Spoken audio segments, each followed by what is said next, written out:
എല്ലാവരും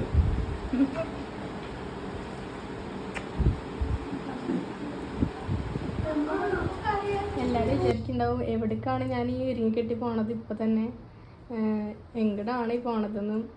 ഞാനിപ്പോൾ എൻ്റെ ലൈഫിലെ ഏറ്റവും ഒരു പീക്ക് ലെവല് ഹൈയിൽ ആണ് ഞാൻ ഇപ്പം നിൽക്കണത്. അത്രയും പ്രൗഡായിട്ടാണ് ഞാൻ നിൽക്കണത്. അതെന്തുകൊണ്ടാണെന്ന് വെച്ചാൽ എൻ്റെ ഉമ്മയുടെ ഏറ്റവും വലിയൊരു, പേരൻസിൻ്റെ ഒക്കെ ഏറ്റവും വലിയൊരു ആഗ്രഹമാണ് ഞാൻ ഇപ്പം എന്താ പറയുക, ഒരു വർക്ക് ചെയ്ത് ഒരു ഏണിങ്സ് ഉണ്ടാക്കുക എന്ന് പറയുന്നത്. അപ്പോൾ എന്നെയും കാട്ടിയും കൂടുതൽ അത് ആഗ്രഹിച്ചിട്ടുണ്ടാവും എൻ്റെ ഉമ്മയാണ്. അപ്പോൾ അതിൽ ഞാൻ ഭയങ്കര പ്രൗഡായിട്ട് നിൽക്കുന്നത്. അപ്പോൾ എൻ്റെ ഉമ്മയുടെ ബർത്ത്ഡേ ആയിരുന്നു 20-ാം തീയതി. അപ്പോൾ അതിന് എനിക്ക് പോകാൻ പറ്റില്ല. ഞാൻ ഗിഫ്റ്റ് ഒക്കെ വാങ്ങി വെച്ചിട്ടുണ്ടായിരുന്നു, പക്ഷെ പോകാൻ പറ്റിയില്ല. അപ്പോൾ ഇന്ന് ഞാൻ സർപ്രൈസായിട്ട് ഇന്ന് അങ്ങോട്ട് പോവുകയാണ്. ഞാൻ സ്വന്തമായി ഏണിങ്സ് ഉണ്ടാക്കി അതിൽ നിന്ന് ആ പൈസയിൽ നിന്നാണ് ഞാനിപ്പോൾ ഉമ്മക്ക് ഒരു ഗിഫ്റ്റ് വാങ്ങി കൊടുക്കാൻ പോണത്. ഏറ്റവും വലിയൊരു ആഗ്രഹം. ഉമ്മയുടെ റിയാക്ഷൻ എങ്ങനെയാണെന്ന് എനിക്കറിയില്ല.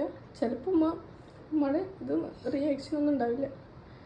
അത് എങ്ങനെ വെച്ചാൽ എൻ്റെ കല്യാണത്തിന് ഒരു ഉമ്മക്ക് കരയാൻ പോലും ഉമ്മക്ക് പറ്റിയിട്ടില്ല. അതത്രയും ഉള്ളിൽ വെച്ച് ഇങ്ങനെ നടക്കുന്ന ഒരാളാണ്. അപ്പം എങ്ങനെ ഉണ്ടാവും എന്ന് എനിക്കറിയില്ല. നമുക്ക് പോയി നോക്കാം എന്താണ് ഉണ്ടാവുക, എന്താ റിയാക്ഷൻ എന്നൊക്കെ നമുക്ക് നോക്കി നോക്കാം.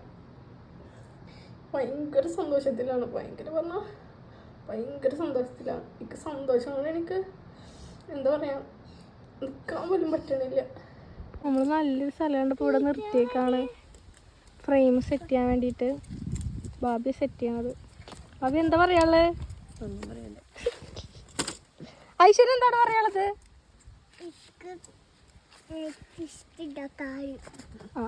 ഐശ്വര്യ ഗിഫ്റ്റ് ഉണ്ടാക്കാൻ അറിയും. പിന്നെ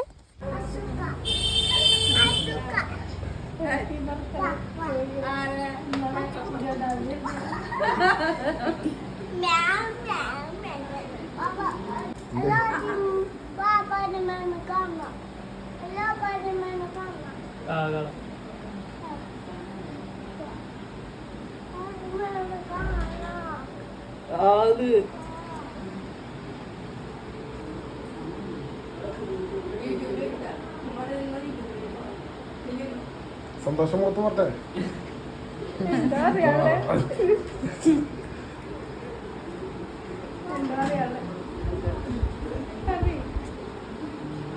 രണ്ടു വാക്കി അതിനെ കുറിച്ച് അവർക്ക് പറയും.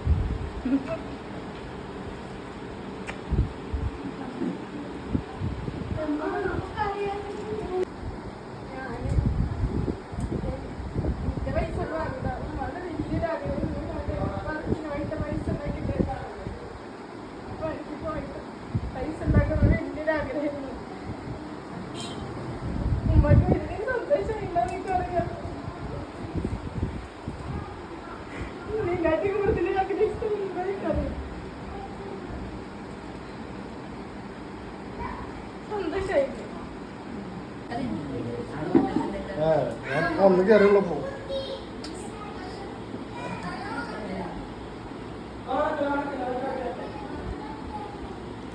എല്ലാവരും വിചാരിക്കുന്നുണ്ടാവും എന്താണ് ഇതിൽ ഇത്ര ഇമോഷണൽ ആവാനുള്ളത് എന്നൊക്കെ വിചാരിക്കുന്നുണ്ടാവും.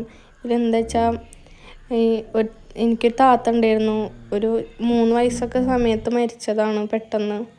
അപ്പോൾ ഉമ്മ കുറേ നാളെ ആഗ്രഹിക്കണ ഒരു ഫോട്ടോ ആണിതെന്ന് എനിക്ക് നന്നായി അറിയാം. ഉമ്മക്ക് ചെയ്ത് കൊടുക്കണമെന്ന് ഞാൻ കുറേ നാളെ ആഗ്രഹിക്കണം.